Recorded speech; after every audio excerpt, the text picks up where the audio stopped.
But there has been an error in one of my Facebooks here. All right, well we're live. Okay, I'm trying to get all the Facebooks. Okay, cool. So both of my pages on the Facebook are up now. Sometimes StreamYard has these little issues at times, but we're up.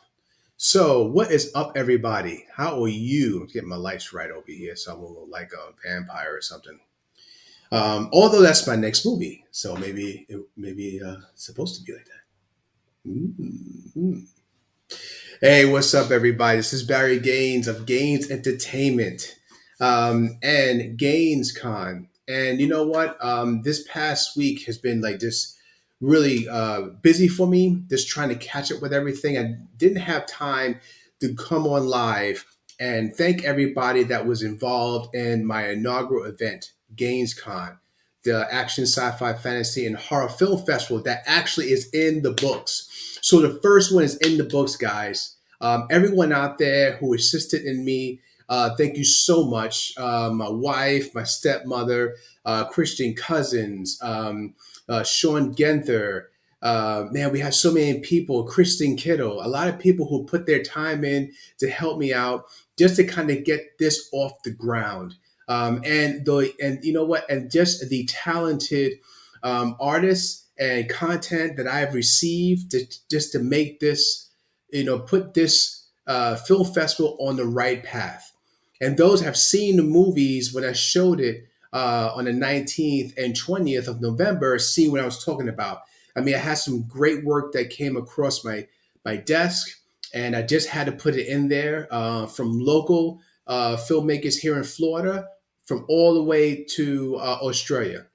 So we had a global artist. So it was a great time. We had I mean, it was just a good time, and I want to thank everybody who was involved, and thank you again. And we will be doing more, so get ready for that. So I'm going to try to do two a year. So the next one looks like probably is going to be somewhere like August, September. I'm not sure yet. So keep an eye out for it when I start pushing it and asking for content and telling you who's going to be there and artists I'm going to have, performances I'm going to have. So the second one's going to be bigger. It's going to be different. And it's going to get to the places I want GainesCon to be. So, like anything else, like any business, it's step by step, inch by inch. And every year you just try to build upon what you did the following year and just make it better and just do your best and just hoping that everybody can see what you're doing and just kind of come on board and have fun with you. So, like I said, I just want to thank you, everybody that was involved with GainesCon and last week on November 19th and 20th. Also, those who were chiming in, those who were looking at their homes. Looking at the feed in their homes because it was live and virtual as well. So you had people there, of course, in the theater and, of course, watching online. So it went pretty smooth. We had a little rocky in the very beginning, but the rest of it, the 19th and the 20th, everything went really smooth. And I just want to say like thanks again. I can't thank everyone enough for just being on board. You know what I mean? Being involved. And you know what? It's nothing but the top for GainesCon. This is just the beginning, guys. So anyone out there who knows about what's going on, who witnessed it, who was part of it, just think about it. You're part of something that's going to grow very, very big. And trust me, I have a lot of things in store. There's a lot of things coming, and it's just exciting to see how where this goes. And I know it's going to go nothing but just big and spectacular things, and we're going to get some spectacular content. We're going to keep, I should say, getting spectacular content and people involved in GainesCon. So I just want to thank all of you. And let's see. So just to put this out there, GainesCon will be, like I said, next year. So keep an eye on that. So right now, what it's time for us to do, all right? Since GainesCon out the way. Oh, you know what? I still got things to tell you about GainesCon before we move on to another chapter I want to talk about. But right now, all right. So we had winners. Okay, we had some great content. It was very hard to choose who can win what. We have best picture, best director, best male actor, best female actor. We have best visual effects, best original score. We had an array of awards to give out, and I gave them all out. And we are still kind of putting the awards together. So we have two awards so far that's ready to go, ready to be shipped. And let me show you one right now. So right now we have certificates. So we're going to start with the certificates. So the certificates look like this. So, for example, I have a John Peters Lepes that won for best screenplay, right? So this is what, if you can see, what it looks like. Okay. So you see the wax stamp, you see my signature, you see the year, you see the person who won, you see, of course, the event, GainesCon. Hello. So this is what it looks like. That gives certificates too. And these certificates go to for best screenplay, best action sequence, and um, yeah. So we have all of that. So it's going to be pretty good. Oh, and also too, I forgot. Sorry. And best for no budget, no problem. Guess that certificate. You know what I mean? So we have those, and then we have the gold dragon that's being worked on right now. Now, to let you know a little bit more about the dragons. Dragons are, a beautiful a piece of art. It was designed by David Jennings, my illustrator. That's in Ireland. He designed the entire dragon. I went ahead and got it printed, and when I get it done and put it all together, it's painted by my makeup artist Faith Rios, who is the wife of my star in A World of Worlds, the king of World of Worlds, Robert Rios. So his wife has painted, is going to paint all of the dragons. So when if you're one of the winners who are getting a dragon, know that your dragon is going to be unique in its own way because it's been hand painted by Faith. Okay, and and it's a beautiful piece of work. Now, Faith has just finished the Red Dragon. The Red Dragon will be shipped out real soon, and the Red Dragon goes to our Best Picture winner. And this year is for the movie Time Case by Samuel Delentis Lee in Singapore. It was a great film. If you can look out for it, look it up. It's called Time Case. They won Best Picture. And let me show you what it looks like. So this right now is the Red Dragon. Right now I got to put the base on it, which is going to be pretty sweet. But this here is a dragon. If you kind of see it, it's kind of bright. You know what I mean? So it's a beautiful piece of work. Faith has painted herself, and then of course designed by David Jennings, like I told you before. And this is what they're getting. And this is the Red Dragon, which is for Best Picture. Okay, so you're getting a little behind the scenes of what's going to look like. Okay, and it's going to have a nice little base on it, and it's going to have the tag on it, same Best Picture, time case. So this is what it looks like right now. So it's a beautiful thing. You really can't see; it's more like a crimson. So it's kind of hard to tell. But anyway, love it, love it. All right. So that's what is going on now. So we're getting those ready to ship. So all the winners, again, congratulations. And I can't wait to see everybody more work from a various amount of people around the world who has these action, sci-fi, fantasy, and horror shorts to share with everybody. And I just want this festival to be a very original festival. Now, we're not the only ones that are accepting, of course, fantasy and action and horror, but we're particularly just designed for for that genre. Okay, so and I say the exciting genre, very exciting, very creative genre, which is the action, sci-fi, fantasy, and horror genre. So I want everyone out there who have this material that has no place to put it or showcase it, bring it to me. I'll showcase it. I want to showcase it. I want to show the world what you got. So get ready for 2022 for the next GainesCon. Keep an eye out. And when it's ready, I want to see what you got, guys. I want to see what you got. And it's going to be bigger and better. So hopefully, anyone who submit can come down to Florida and experience the event live with all of us. So just keep that in mind. Now, while I do that, now it's time to kind of get in on my movie that I just finished, which is the sequel to my series, A World of Worlds. The new one is A World of Worlds, A Rise of the King. So now I'm setting up the premiere for that. We'll hopefully have the premiere in January. That's what we're looking at. So anyone that's here in Florida, anyone that's nearby, I know anybody that's nearby that wants to see it, let me know. And I'll let you know the dates. And I'm going to put it out for everyone to see, and before I put out for distribution, with a company that I know of. But before it goes out to the world, everyone gets to see it. I want people here locally and for my crew to see it first. Okay, so we're going to have that here. And in fact, if you haven't seen it, I know I posted it, but just in case you haven't seen the trailer, here's the trailer one more time. Let's do it. Bang. All right, let's get this baby going.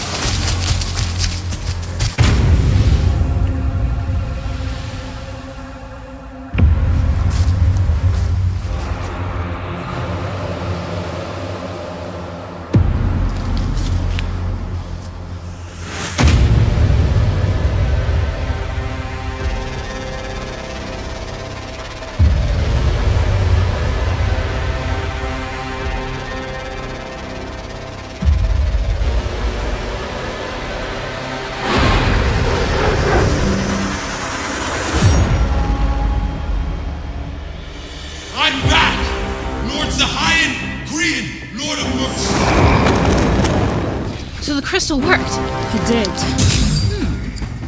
I want you guys to understand. It was my intentions to have our art forms die with us. Never allowing it a chance to be used for evil again. Do you know what she is? Holding her pledge as the keeper of the stone. Soon, Syl will have the king's head, and I will have Sophia's corpse on my plate. What is important is who she is guarding. Lord Zahayan Kriyan. The kings must reclaim their thrones. Get the fuck out of my way! This can cause problems in the Alliance, and I do not need to start killing off pieces of my own. And I promise you, Tenant, we will win this. Blood for blood. How the fuck can Tenant 5 still be alive, Hannah? I thought you killed everyone in Mars, especially me. We need to end this! And we are Razir's protectors. We are not monsters. Well, shit happens, sire. Yes, it does, doesn't it?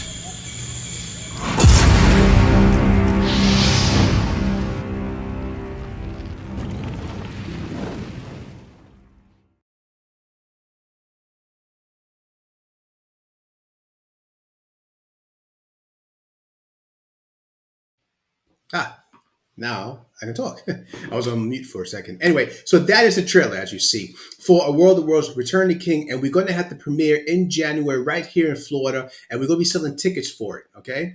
And at the same time, before I do that, I'll be looking for local shorts to open it up with. You know what I mean? A local short that's exciting, that's an action oriented short.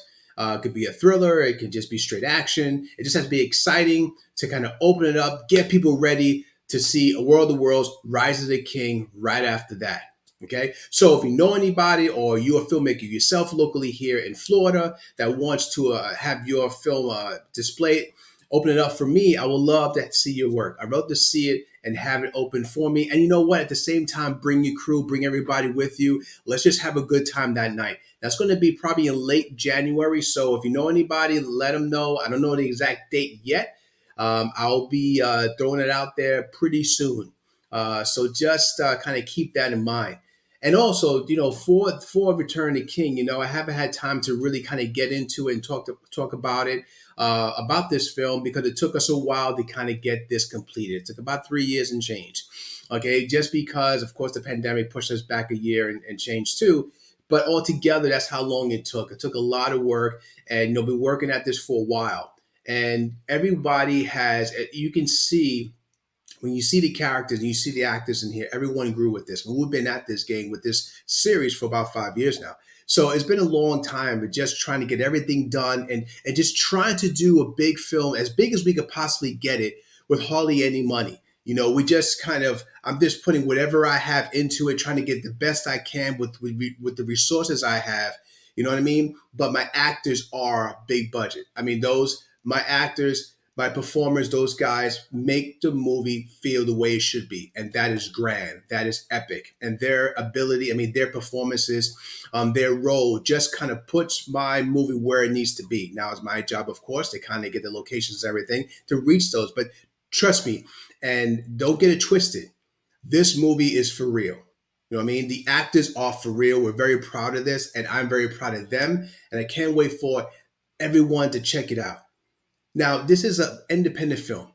I'm quite sure, like a lot of you have your own independent film, or maybe you working on a screenplay. You have your own independent content, and you know how hard it is to kind of get made and kind of complete it. And you know what? And here in for World of Worlds, Rise of the King was just as hard as anything else, but we got it done because we said to ourselves, we're going to get this done no matter what. And that's the attitude that we had, and we finally got it done.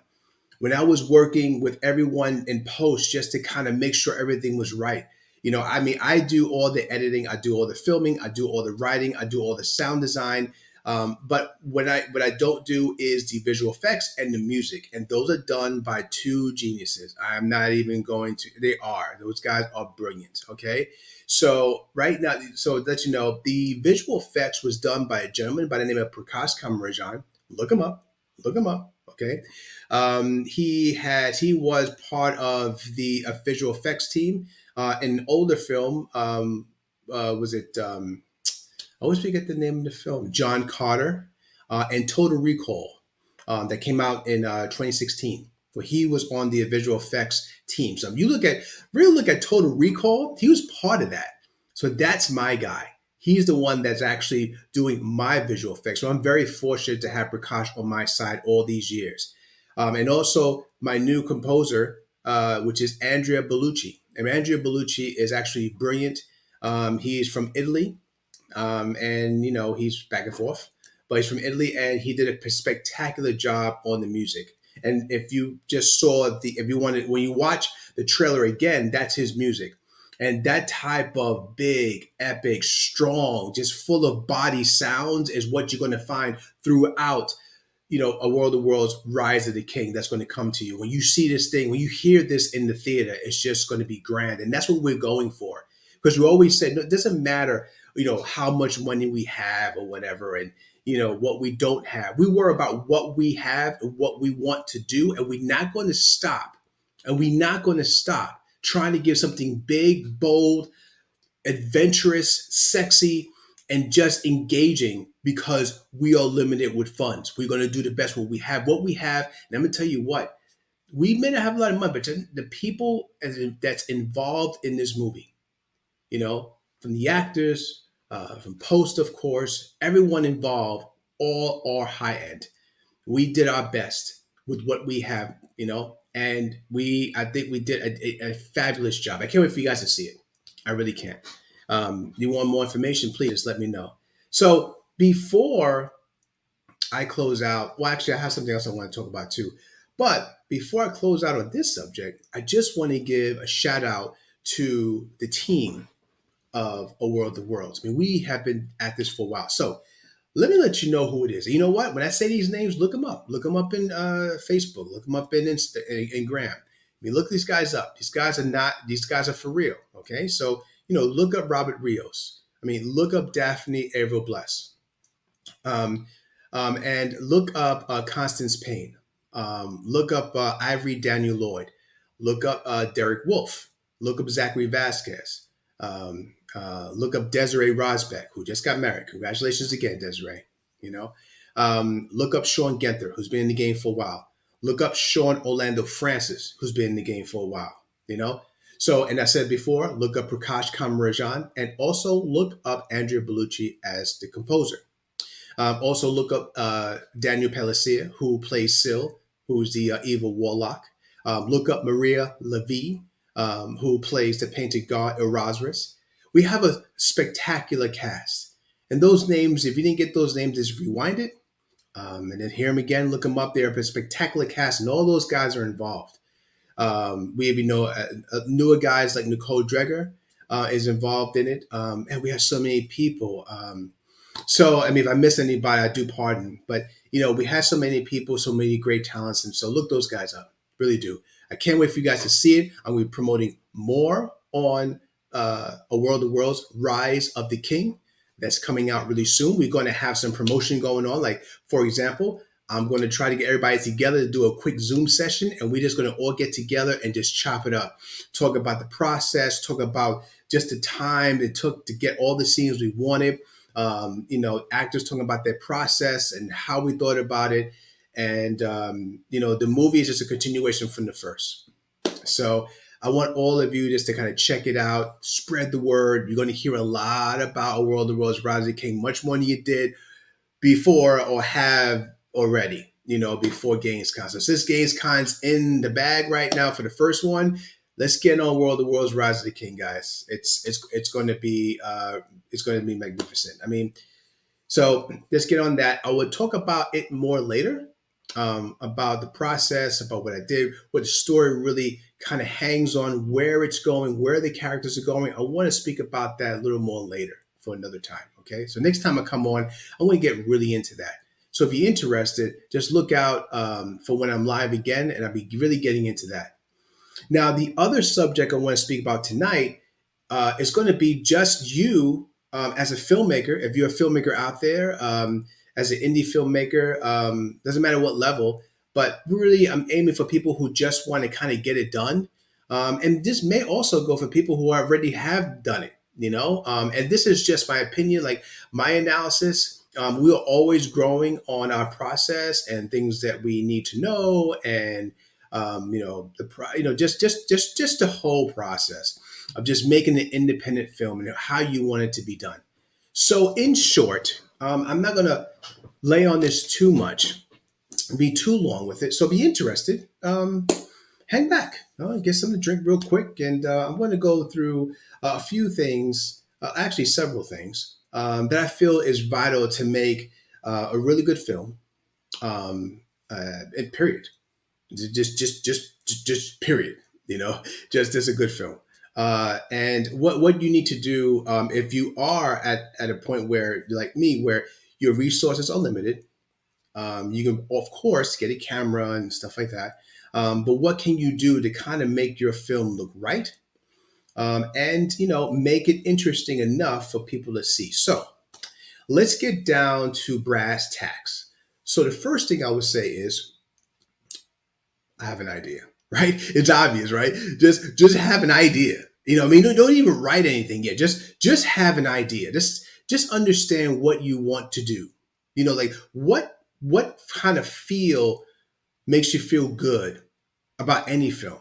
Like, how would you want your film to make you feel and to make the audience feel? Like, that's how I would start. Like, where am I going?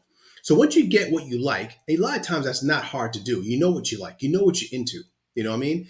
You just got to figure out how you're going to do it. Like, what are you going to make?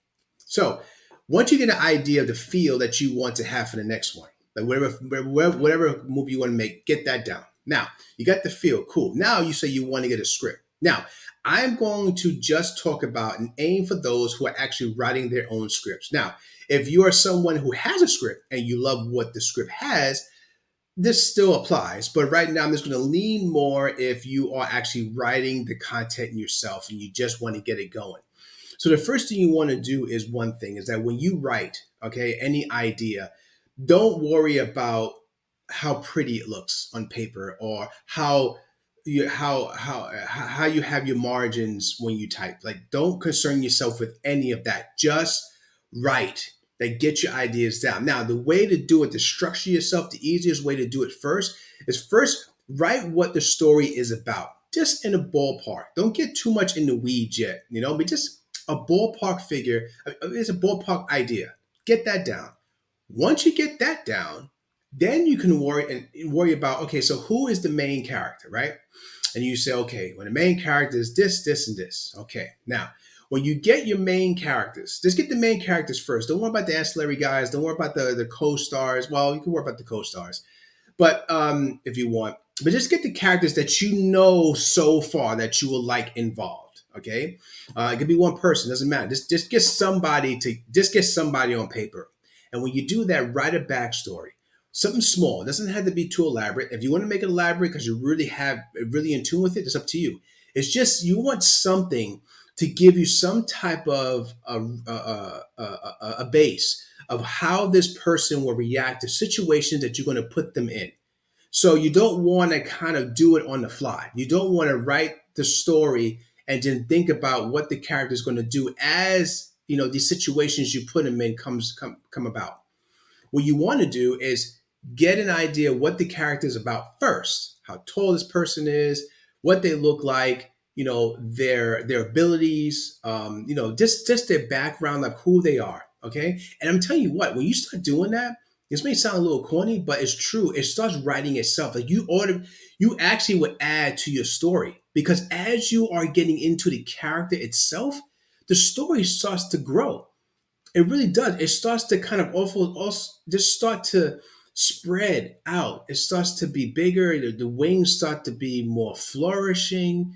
It really kind of helps your road and your idea and just the scope of your story once you start understanding who your characters are. Now, let's get that out the way. You already got that done, right? You already got the characters, right? You know the backstory, right? So you got that. Now you say, what is next? Well, the next is you want to kind of start writing your first scene. Okay. Now, maybe you don't have if you don't have a first scene, because it's very common that people just have scenes in their heads. They have ideas in their heads. Okay. They may not have it structured yet, but you have ideas. So if you're a little scattered that way, that's fine. That's fine. What you should do then, if that's the case, you don't know how this really starts or what scene you want to start, just start writing the scenes. Don't worry about how mistakes you make or grammar errors. Like none of that stuff matters at the moment. Just get the scene completed. Just write it down, okay? And then you get another scene, and then you write that scene down, and then you get another scene, and so on and so on, until you get all the scenes pretty much that you have in your head so far. But during this process, I'm telling you right now, you start seeing the movie much more clear. I mean, it starts to really come out. And you may say, oh, you know what? Maybe I can go this direction. No, complete the task. Don't go squirrel and start going somewhere else. Say, let me get these scenes done now. I have a good idea where I'm going to go with this, but let me get these scenes done that I want to do and see how these things work. Just have them there, all right? So you just put them on your shelf. When you finish that, trust me, you're probably going to find a way to begin the movie. And then go ahead and start writing the beginning of the film. Start writing how you want it to open. Like, what is the first thing you want people to see? You know what I mean? What is it? So write it. And like I said, don't concern yourself so much about the particulars, the specific of how you're writing it or how it's margin. Like, don't worry about all of the aesthetics. Just worry about writing it. You can always fix shit later. You just want to get the idea out your head. All right. So don't concern yourself with that. When you get that done and you pretty much figure out, okay, this is where I'm going.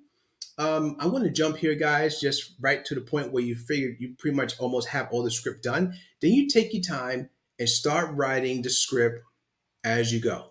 Just start writing the script, start filling it out. And I tell you what this, if you start to write the script, listen to me closely.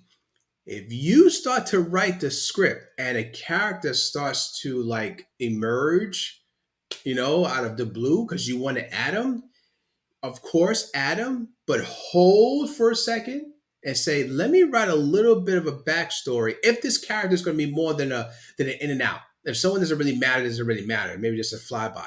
But if you know that character has something to do with the plot line, then what you want to do is write a backstory. Like, hold up, I got a new guy, I got a new woman. Whoop, whoop, whoop. Something short and sweet. Just say, Or how would I want this person to look? And where did he come from? And then just write it. Just get a habit of doing that. And then go back to your scene.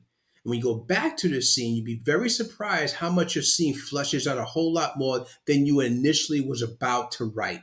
Because now you have this person fully in your head, how they walk, how they breathe, whatever, just how who they are. And now when you put them in that situation, or your character is now speaking to them, you have a clearer idea on how your character, that new character, is going to respond now than you did when you first was about to get that scene written. Because now you have a base. So you want to always do that. It really helps a lot. Let me tell you, before I move on, it's all patience. Like all this is patience. If anything, filmmaking teaches you, it teaches you so many things, but one big thing it teaches you is patience. So when you write this, have patience. Don't rush, okay? Because remember, no one cares how fast you make anything. They just care about the end product. So as we continue, say you have the script done, you're good, okay? Then you go out there and you go ahead and start getting your actors, okay? Now you may now get the actors first. People in the background, if you well, I'm just saying that, for example, say you're going to film yourself. I'm just going to speak as if you like I speak for myself. Like I do everything. I do the editing, I do the film, I film it, I do the casting. So I'm going to speak to you that way. Now, if you have other people doing that, there is a good and bad thing with that at this level when you're independent, okay? And not to get into the weeds on it, is just that like anything else, you just want to do as much as you can, okay?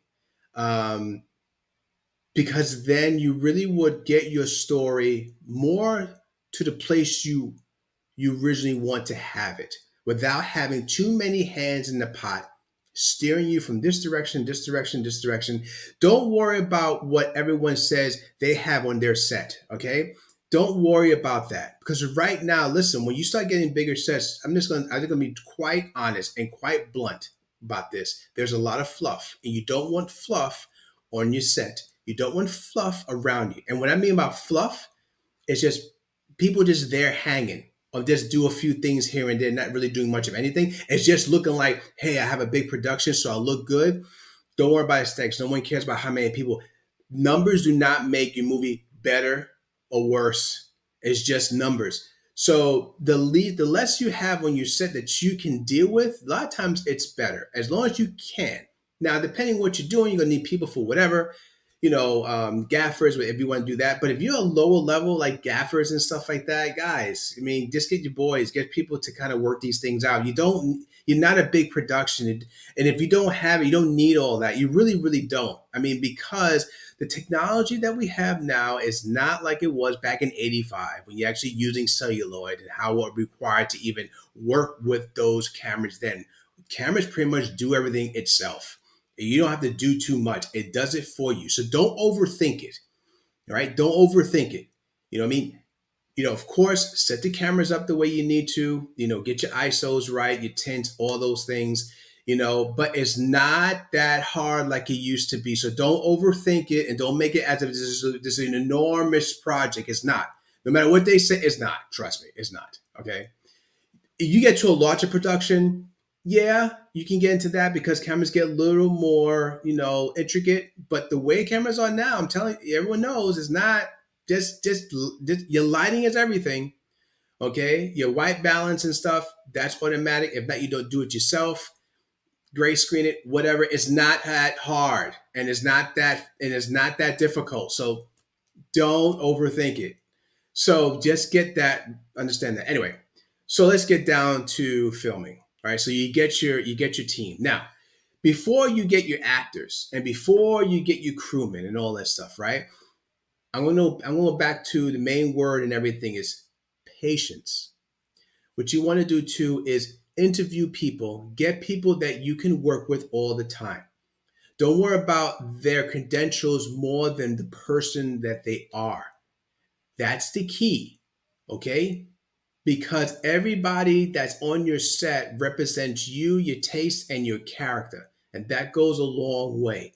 It's all about having a cohesive unit that everybody's in the same path, everyone gets along, you have a very pleasant experience. Everyone has a pleasant experience when they work with you because they know that you pick certain people to be around this, to do this, where everyone now understands, hey, we're all kind of the same. We all can get along, and that's what you want. It just makes everything smoother because you have enough issues and problems just to get this off the ground. And what you don't need is drama on the set.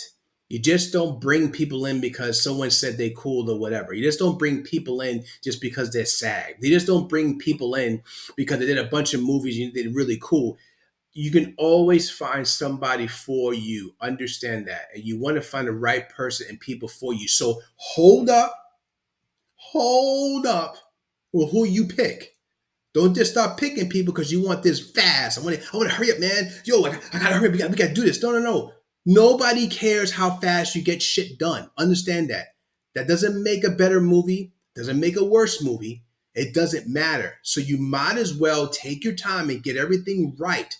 And that starts from the inside, okay? Not from the outside in, the inside out. And that starts with you who are putting this together. You hire bad people, that means you haven't taken time. You go ahead and put a day together and someone doesn't show up and all this, that is your fault. But I'll get into that later. Let's go back. Let's digress for a minute. So now let's go to you're picking people. You pick the people you want. Say you pick them pretty good. It's the best you got. Everyone's on the same level. Cool. You start filming. Okay. Now, when you start filming, I'm a big proponent of filmmakers editing their own shit. Now, everyone can't work the actual program, right? Because editors know what to do and how to export files a certain way for another department. If that's the case, they know all that, and that's cool. But I'm just talking about just the shot for shot, just editing, just the pace of the movie itself. That is what I'm talking about. So I don't let anybody, and I try not to, and the big guys that I admire, I always see them, they don't either. Cameron, Peter Jackson, Robert Rodriguez. There are big directors out there who are right there with the editors saying, this shot, this shot, this shot, this shot, this shot, this shot. Now, if they have, of course, it's not just that simple. I mean, they have relationships with these people, and these people know who they are, but all of that is earned. So it's not like the first time with them, and that's the case. They're going to tell them this is what I want, this is how it's going to be. And some people say, well, I want to give it to the editor to, they put it together after I shoot it and everything. And I always say this: what is the point of shooting anything at all if you as a director, or you as the writer, or you are just a person filming and not filming it, these scenes, particularly to follow, lead, or succeed another? Like you don't just film shit and don't know where it's going. That's the whole point of you filming anything. That's the whole point of you writing a script. You know what I mean? So you don't want to do all that work and then give it to somebody else. Anyway, to give it to somebody else to kind of tell their own story where they weren't even involved in the creation of this at all.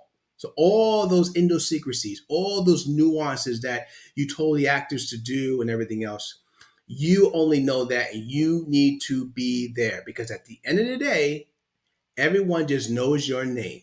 No one gives a damn about your editor. No one gives a shit about your DP or cinematographer. They don't. We do.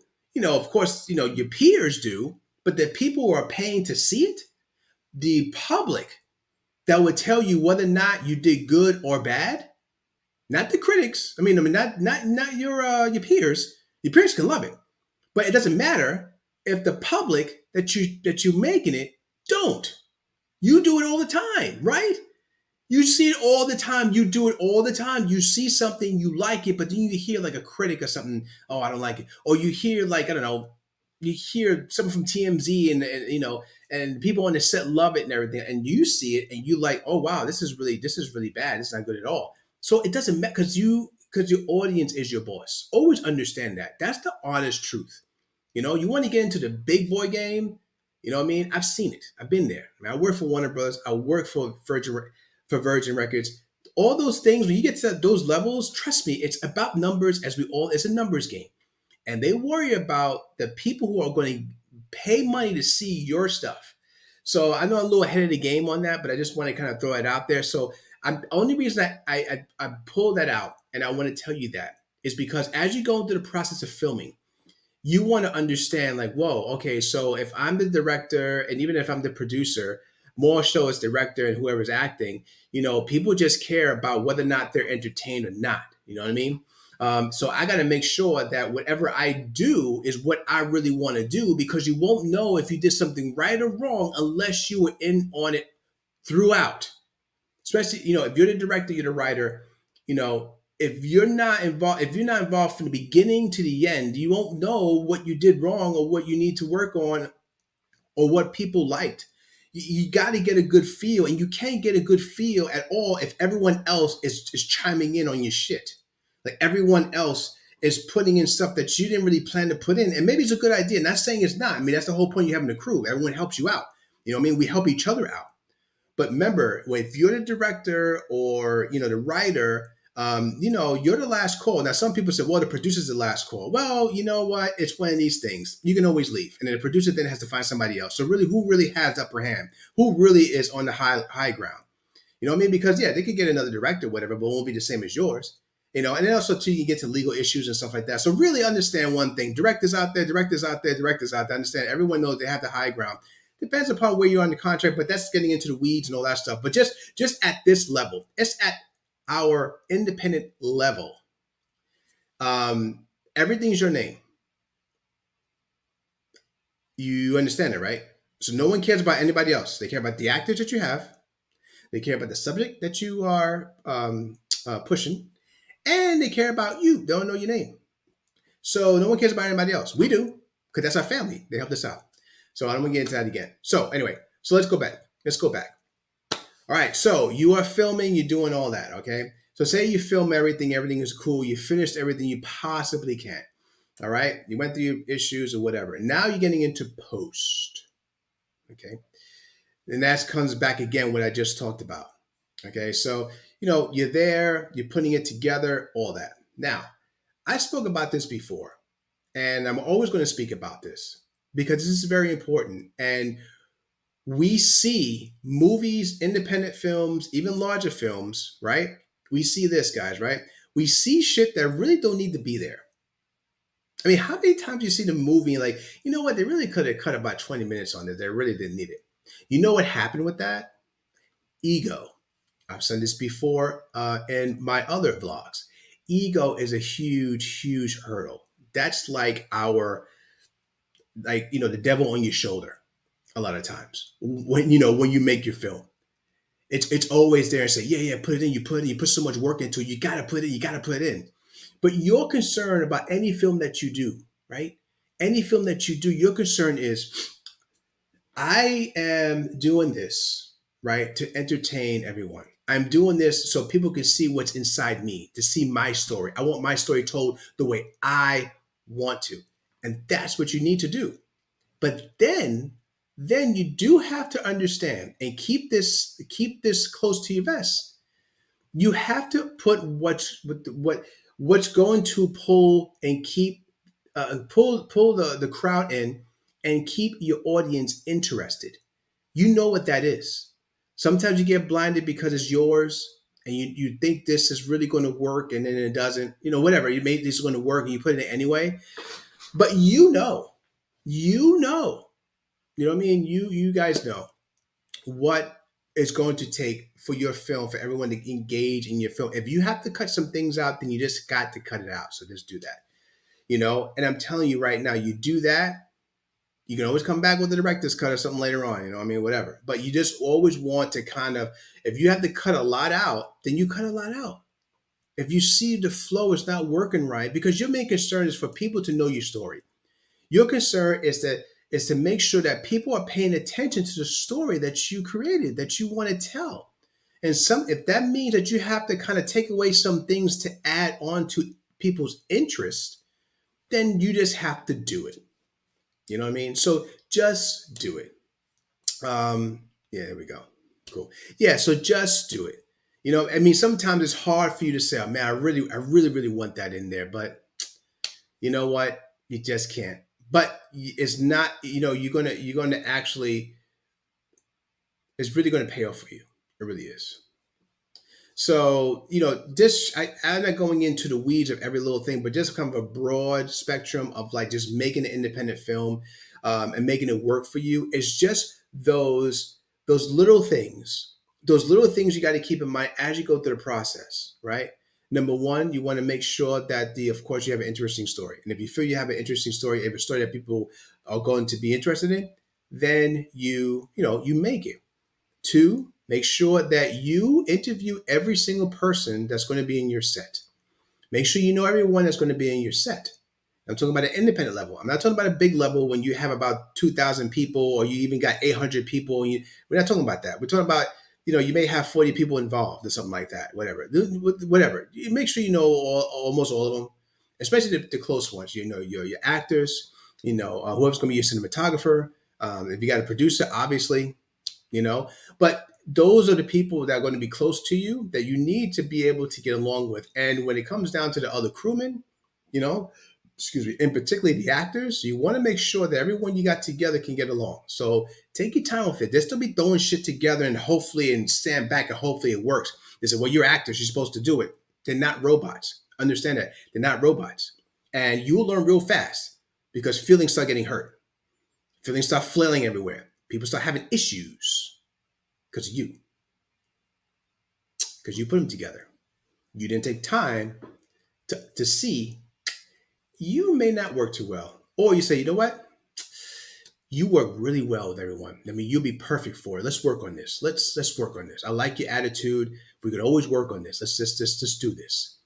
Not just somebody who's like, he's a good actor. They're a good actor. We can just work this out. No. This is a very personable business. Everything is run by feelings. You're not selling shoes, guys. You know that. Everything is feelings. And if you can't get people feeling the same and they're on the same plane, you're going to have a real chaotic set. So, in short, well, I guess it wasn't short, but it is short as opposed to what else I can get into. But I won't. The general feel, I just want people to understand that. And I always want to just kind of tell people my opinion on it and my take on it, and in my experience, because I do the same thing. Okay. So I know everyone on my set. I handpicked everybody on my set. I got rid of people who didn't work on the set right away, real quick. I napped it in the butt. It wasn't a thing to me because what matters is your end product. That's what matters. And that everyone involved can see the work that they put in and see people enjoy what they did. So everybody's together. Everyone's a family. And that's how you have to have. And that's how you have to kind of get it done and put it together. So anyway, thank you everyone for watching me. Those I did, or those are now watching me again, or maybe on review and rewind or whatever. Love you all, and I'll be back again to talk about more about my film and other stuff as well. And I may even have guests. And I will be having my crew on to chop it up. We're going to have like a Zoom session soon, you know what I mean? So, just look out for that. It's going to be fun. We're going to have a lot of promotion going on for World of Worlds, Rise of the King. The premiere comes out in January. So if you're in Florida, look, just keep an eye out. I'm not sure what day yet. It's probably going to be later in Florida, maybe on the weekend. So I'll let you know because I'm going to be selling tickets to raise money to kind of continue our story, continue our next production, what we want to do, just to kind of keep us afloat, keep us going, and we're all going to just thank all of you. I just thank all of you with everything, So anyway, it's that time. Love you all, everyone. Take care of yourself. Again, thank you everybody that was involved with GainesCon, and everybody that was part of A World of Worlds, Rise of the King. And I get to that, of course, later on. All right. Love you all, guys. I'll see you later. And if you're just coming on right now, when I'm gone, check out about what I said, what I showed earlier in this discussion. And if you have any questions, let me know. All right. Love you all. Peace.